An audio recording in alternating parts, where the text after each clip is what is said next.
और के साथ जनाबे जनाबे सलाम खान कारी गुलाम मेरे मौला हुसैन सचपाल की बारगाह में मकबूल सजदा सुनाए हम सबकी साजिश को कबूल फरमाए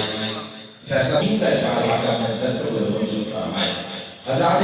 कराने का बारगाह में कि हमारी इस कोशिश को अपनी पाक बारगाह में दिल के करीब मेरी खूबसूरत प्यारी शख्सियत जनाब मोहतरम मोहम्मद अकरम चिश्ती साहब माशाअल्लाह जी फरमाए आपको और आपके पूरी टीम को मैं सहाफ़ी हज़रात तशरीफ़ फरमाए और बड़ी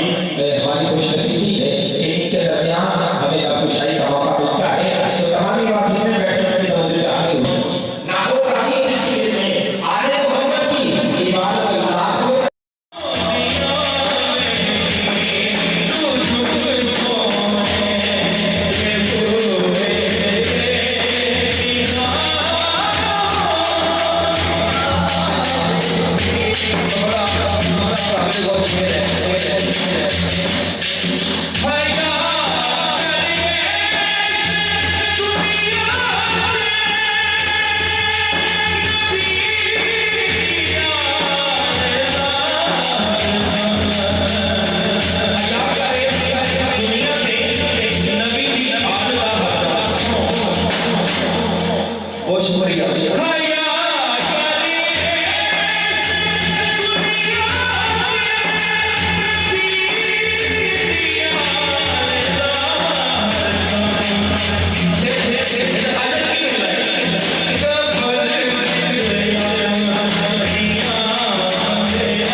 ताज़ा तरीन अपलोड्स की नोटिफिकेशन हासिल करने के लिए हमारे चैनल को सब्सक्राइब करें और साथ में दिए गए घंटी के निशान को दबाना ना भूलें।